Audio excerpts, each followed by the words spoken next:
This ASICS grip is excellent.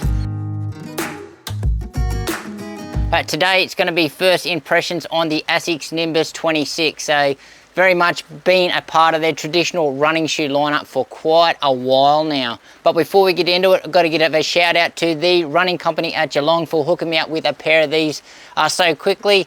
And also now is a great time, if you haven't done so already, make sure you hit that subscribe button to support the channel. Straight into our quick specs. So yeah, neutral premium daily trainer. So max stacked here. So 42 in the rear, 34 in the front. That is a 8mm drop.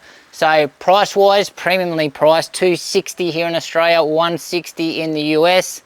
Now in the weight, it's a bit heavy. So 10.7 ounces or 305 grams in a men's size 9.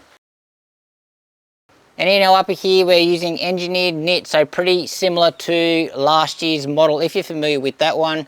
But it's a really thick upper, not very breathable. It's a hot shoe, but it's a premium shoe. They use premium products, and this shoe just screams out comfort. So padding wise, you're not going to find more plush padding in another shoe on the market. So around this heel collar, your foot just sinks in that. It's like putting your foot into, I don't know, one of those Ugg boots or something like that. So it's super padded, very structured heel counter. We've got a cool pull tab here, very nice. Now the knitted tongue is really nice. So same one as last year, fully gusseted tongue, so comfortable.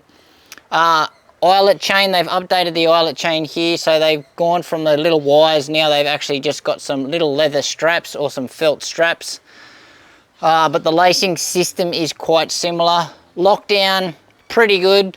Now the fit, this fit is big for me. So I think you could probably come half size down or consider coming a half size down. It may be true to size for a lot of people. I've gone true to size. It's probably a touch too big for me. Width wise, it feels fine, feels actually quite roomy. But overall comfort in this shoe is absolutely excellent. Just be wary about the size issue. And in our midsole, they are using their FF Blast Plus Eco, so that's the one they're using in most of their daily trainers these days. And if you are familiar with last year's model, this year's midsole foam actually feels softer. So I'm not sure if it is, but it certainly feels more compliant to me. It may be because it's in the summer, but I've put both shoes on, and this one is remarkably softer than the 25. And geometry wise, we've got a bit of a 4-foot rocker here. So it appears that they've moved the 4-foot rocker back, and it's not as late this year. And the ride so far, well, have I said soft? So this is extremely soft. So this is pillow, this is cloud-like. The only shoe that is as soft as this that comes to mind is the New Balance 1080 V13. So this one is as soft as that shoe for me. So obviously in the ride, very soft, very cushioned. You're not going to get any road feel whatsoever. It's obviously doesn't feel the best at picking up the pace. It's just really happy at plodding along to those really easy and recovery paces. Now this rocker, it's definitely moved back. So you're not getting that late stage rocker. It's probably easy to walk around in now. However, there's no slappiness in the ride, and the actual ride is just, yeah, super soft and nice and comfortable. What I am getting though is a little bit of friction inside the shoe. So I think that the sock liner, it feels a bit like memory foam, so it might be a bit too soft, and I think my foot is moving slightly in that sock liner, in the sock bed, and I actually think it's giving me some hot spots. So that's one that I need to watch. And in our outsole here, we have got what is now called ASICS Grip. So I think it's still AHA Plus, but they've maybe changed the way that the grip is designed on the shoe. However, this ASICS Grip is excellent. So both my runs in this shoe have been in the wet conditions, so on a greasy road. So even the Puma G3 rubber actually slides on these roads that I've been running at, and this does not falter. So this is probably one of the best grippy grips that I've ever experienced on a shoe. Even uphill on a greasy road, this did not slip once. So I'm extremely impressed with this grip. But yeah, it looks, again, AHA Plus, it's going to be super durable. The only issue with that AHA Plus was its greasiness in the wet conditions. They seem to have fixed that. So well done, ASICS, but lots of rubber coverage here, as you can see. So yeah, you're going to get some good wear out of this. You're going to get great grip. So outsole, thumbs up from me.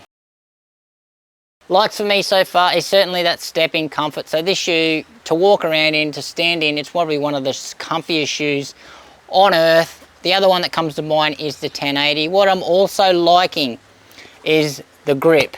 If I didn't mention it before, this ASICS grip is excellent. And what I'm still figuring out in this shoe is this sock liner, this new sock liner, this X55 sock liner. I know they did use it in the previous models. However, I've never had an issue with it. So I don't have an issue with it in the Kayano or the Nimbus 25.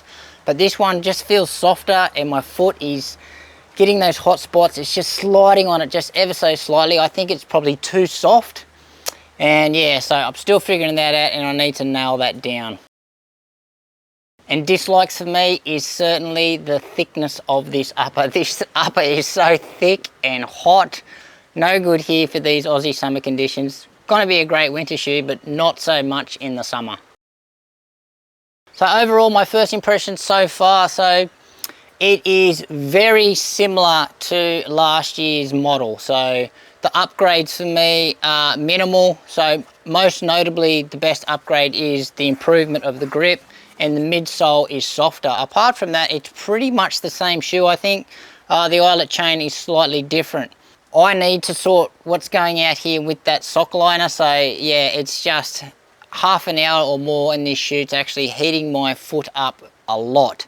So I need to sort that out. But anyway, early days, lots of miles to catch up in this one.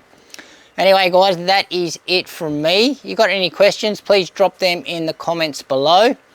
And also, I've got some comparisons with this shoe coming up, and if you've got any suggestions what you'd like this shoe compared with, also drop those ones in the comments below. Anyway, guys, again, thanks for watching. Make sure you subscribe to the channel and give this video a like, and we'll see you next time.